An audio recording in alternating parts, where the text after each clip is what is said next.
Bag صاحب، امریکہ، ایران اور اسرائیل کی جنگ میں آپ کو کیا لگ رہا ہے کہ اب کیا ہونے والا ہے؟ جب کہ اب امریکی وقت پہنچ رہا ہے، تہران نے مذاکرات سے پیچھے ہٹنے کا اعلان تو نہیں کیا، لیکن ابھی مجھے لگتا یہ ہے کہ کچھ باتیں انہوں نے کرنی ہیں، منوانی ہیں، پھر پراپرلی کسی معاہدے کی طرف بڑھیں گے۔ آپ کو کیا لگ رہا ہے کہ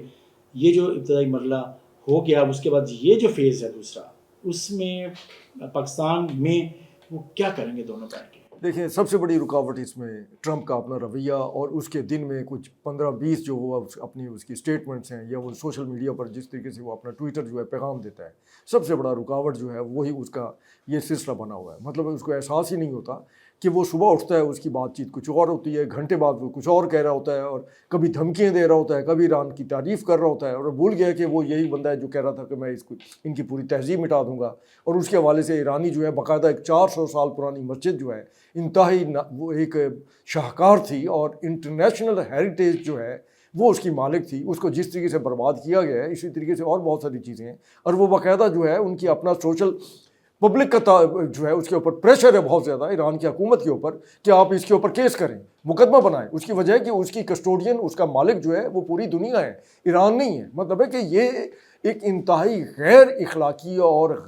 غیر سفارتی رویہ جو اختیار کر رکھا ہے امریکہ نے، وہ ایسا لگتا ہے کہ جیسے وہ گن پوائنٹ کے اوپر جو ہے امریکہ ایران کو جو ہے مذاکرات پر لانا چاہتا ہو۔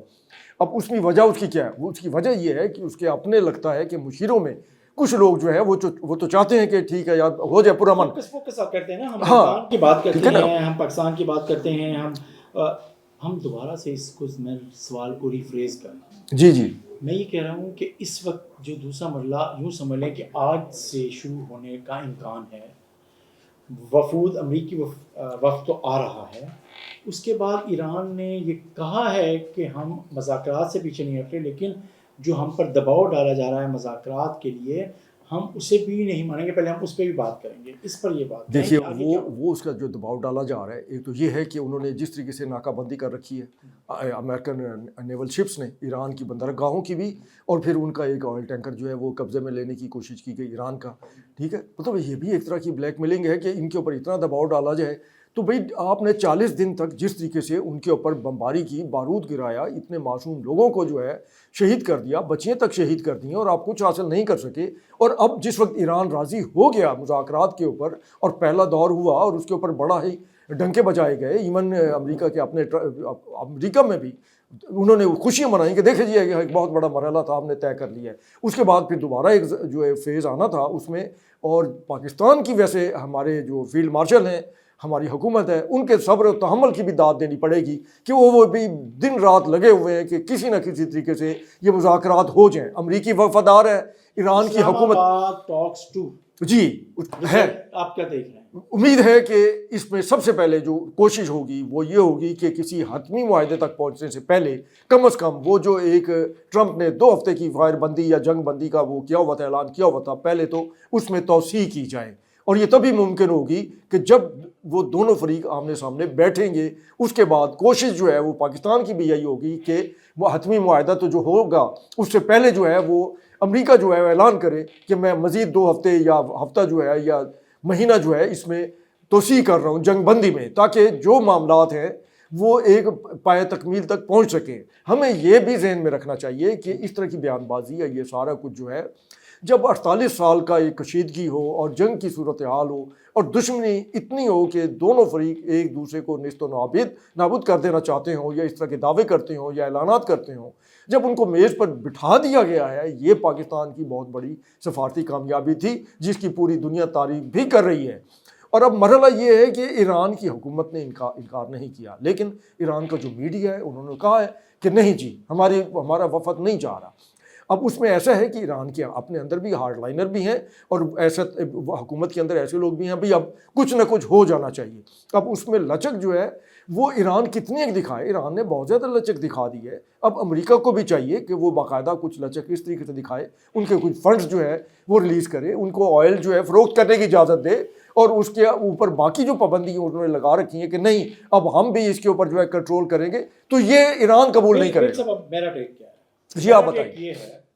کہ دیکھیں، ایران اور امریکہ دونوں جنگ کی حالت میں بھی ہیں،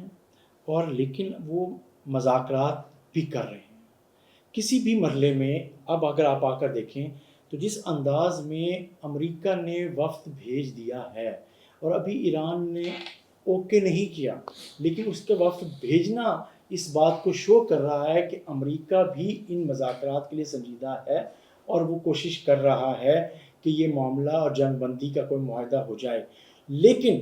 امریکہ کا جو آپ بات کر رہے ہیں اس سٹائل یہ ہے کہ وہ دباؤ ڈال کر معاہدے میں اپنی زیادہ چیزیں منوانا چاہتا ہے.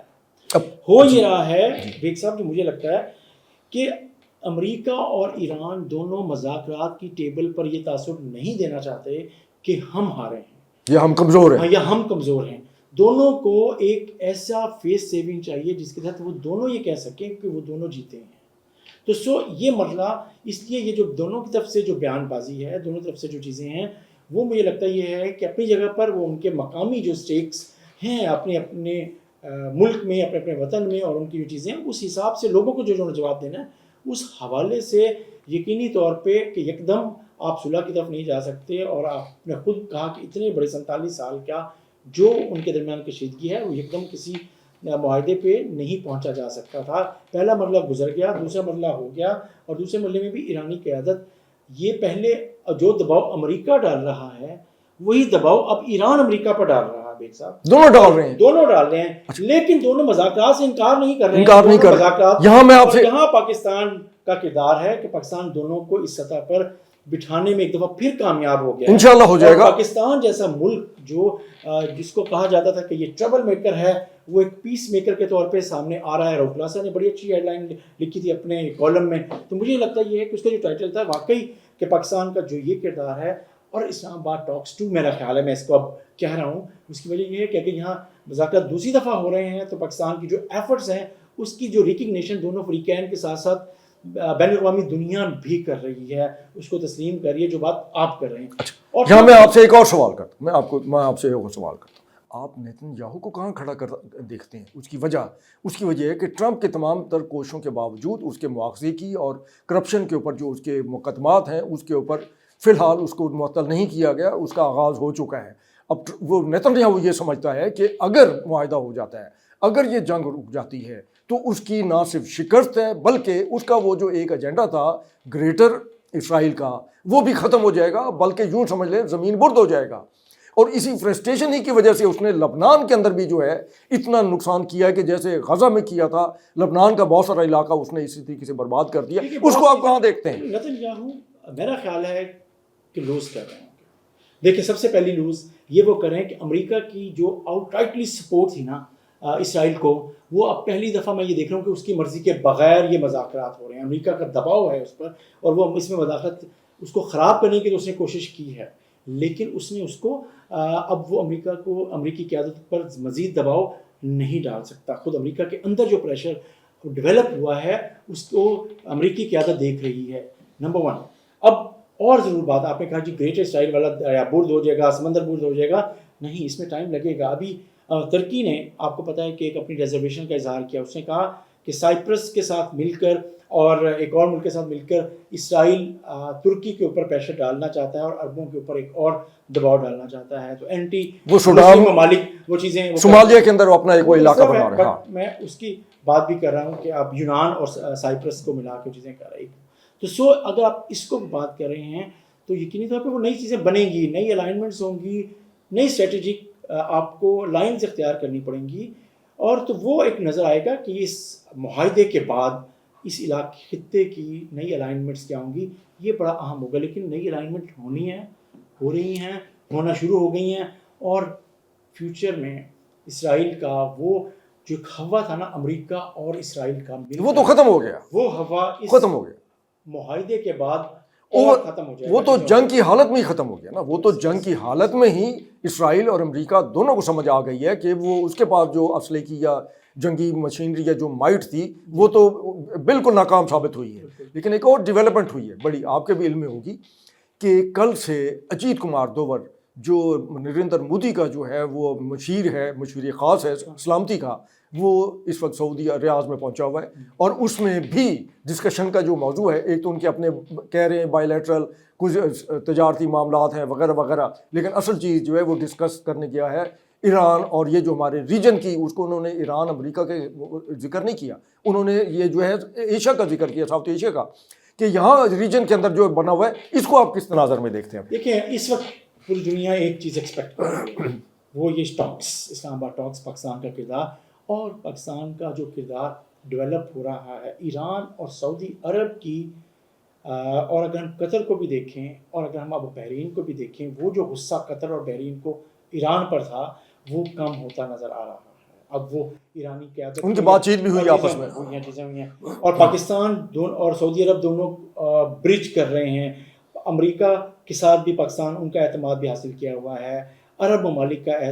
اعتماد بھی اس وقت ایک آدھ ملک کو چھوڑ کے پاکستان کو حاصل ہے، پوری دنیا کا اعتماد پاکستان کے اوپر ہے۔ تو اصل چیزیں ہیں وہ ڈیٹیلز جہاں پر ان کی بات ہونی ہے، پاکستان کیا کردار ادا کر سکتا ہے، پاکستانی قیادت جو ان مذاکرات میں موجود ہوگی، وہ آج بھی جب مذاکرات رات کو بات شروع ہوں گے، کل ہوں گے، جو پہلا مرحلہ کل ہوں گے چیزیں ہوں گی، تو وہ ان کو کیسے لے کے آگے چلتا ہے۔ کافی ساری چیزیں بہتر لگی ہیں۔ آپ اس کو چھوڑ دیں، جوبل تو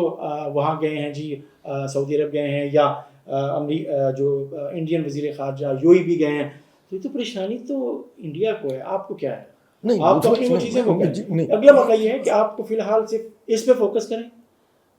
انڈیا کی پالیسی کیا ہے، اس کو کہاں کامیابیاں ہیں، کہاں ناکامیاں ہیں، اور جو اس کو پچھلے 2 مہینے سے منہ کی کھانی پڑی ہے، خاص طور پہ اس جنگ کے بعد اور اس کے بعد پاکستان کی، اس کو افغانستان میں بھی بعد میں ڈسکس کریں گے نا، اس کو کریں گے نا، لیکن آج ہم صرف یہ دیکھتے ہیں کہ اسلام آباد میں جو ٹاک کا دوسرا مرحلہ ہے وہ کیسے آگے بڑھتا ہے، اور پہلا مرحلہ کے بعد دوسرے مرحلے میں ان کا ایک دفعہ پھر یہاں آنا پاکستان کی ریکگنیشن ہے۔ اچھا، ٹرمپ جو ہے وہ بہت پر امید نظر آتا ہے، وہ کہتا ہے کہ نہیں کچھ بھی ہو جائے، خراب ہے سارا کچھ ہے، معاملات یہ ہے، لیکن اندر خانے ہماری جو بات چیت ہے وہ بڑی اچھے مثبت طریقے سے چل رہی ہے، وہی نا، وہ بذریعہ پاکستان ہی چل رہے، براہ راست نہیں ہے۔ پاکستان ان کو برج کر رہا ہے، دونوں ملک اس سے نکلنا بھی چاہتے ہیں، اور یہ پوری دنیا کا بھی ان پر دباؤ ہے اور چیزیں، تو میرا یہ خیال ہے کہ اس لیے ان کا یہ خواہش دونوں ملک کی قیادت کی یہ ہوگی کہ اب مزید تباہی نہ ہو، جنگ کی طرف نہ جائیں، لیکن بہت سے ایشوز ان کے درمیان اتنے سنجیدہ اور حساس ہیں جن کو اندر کا دباؤ بھی تو ہے، اندر کا دباؤ، جیسے پہلے بات کیا، اندر کا دباؤ، جیسے وہ دباؤ دونوں ممالک کی قیادت دیکھ رہی ہے، لیکن اس کو آخر راستہ نکلے گا، اور مجھے لگتا ہے کہ نکلے گا۔ اچھا، اس میں ایک بڑی اہم چیز، ٹرمپ جو ہے وہ انتہائی پر امید ہے کہ یہ اگر معاہدہ ہوتا ہے تو میں اسلام آباد جاؤں گا، تو آپ خود سوچیے کہ اگر ٹرمپ جو ہے ان حالات میں اگر وہ پاکستان آتا ہے، اور پاکستان جب وہ آتا ہے اور آ کر وہ یہاں کوئی معاہدہ ہوتا ہے، اور اس میں اب یہ ایران کے جو صدر ہیں وہ بھی تشریف لے آتے ہیں اور یہاں بیٹھتے ہیں، تو لامحالہ جو ہے اس میں پاکستان کی ایک بہت بڑی کامیابی تو ہے ہی، تو خطے میں پاکستان کی یہ جو کامیابی ہے اس کے کیا اثرات ہوتے ہیں؟ ان کے آنے سے ان کی بڑی کامیابی کو نہ دیکھیں، نہیں، میں پاکستان کی بات میں کر کہتا ہوں امریکہ کی قیادت کا، نائب صدر کا آئینی عہدہ ہے ان کے پاس، دوسری دفعہ پاکستان میں آنا اور ان کے انتہائی اہم مشیروں کا آنا، یہ بڑی کامیابی نہیں ہے؟ امن کے لیے کوششوں کی پاکستان کا اعتراف نہیں ہے، تو یہ خود دوسری دفعہ آنا بھی بڑی کامیابی ہے۔ تو آگے اس کے جو حتمی نتیجہ ہے وہ بہت مثبت نکلے، یہ خواہش پوری دنیا کی ہے، پاکستان کی بھی سب سے زیادہ۔ جی، پاکستان کی تو ہے، بالکل ہے، اور پھر اس میں ہے بہت سارے اس وقت لوگ جو سوشل میڈیا پر جو باہر گئے ہیں اور پاکستانی، اور وہ بھی حیران ہیں کہ ہم انٹرنیشنل ایئرپورٹس پر کسی بھی ملک میں جاتے ہیں، جب انہیں پتہ چلتا ہے کہ یہ بندہ جو ہے پاکستانی ہے، پاکستانی پاسپورٹ دیکھتے ہیں تو وہ اتنی عزت کرتے ہیں، اور وہ کہتے ہیں کہ آپ امن کے پیغمبر ہیں، یا آپ ایمبیسڈر آف امن ہیں۔ امریکہ اور ایران کے درمیان اس معاہدے کے بعد امن کا جو پیغام آگے پوری دنیا میں جائے گا، اس کے بعد پاکستان کو اس کے جو معاشی فوائد ہیں وہ کیسے پاکستان لے سکتا ہے، اب تو اس پہ بات ہونی چاہیے۔ ہمیں تو اس لیے امن کی ضرورت ہے، اس خطے میں امن کی ضرورت ہے کہ اس کے بعد پاکستان نے اپنی جو معاشی راہ لینی ہے، اس میں پاکستان کو جو اس امن کے بعد اس خطے میں جو کچھ اچھی اقتصادی سرگرمی ہوں گی، اس سے پاکستان کیسے بینیفٹ اٹھا سکتا ہے، پاکستان نے یہ دیکھنا۔ تو پھر اس میں ہمیں قومی سطح پر ہم سب کو پھر پاکستان کی فوج کا اور ہمارے فیلڈ مارشل کا جو کردار ہے اس کو بھی تو پھر داد تحسین دینی چاہیے کہ بنیادی رول تو نہیں کرتا۔ پاکستان کی سیاسی قیادت، پاکستان کے فیلڈ مارشل اور فوج، اور پاکستان کے فارن آفس، ان سب کی کامیابی ہے کہ تو یہ پاکستانی قوم کی کامیابی، اوورال پورے پاکستان کی کامیابی ہے۔ اور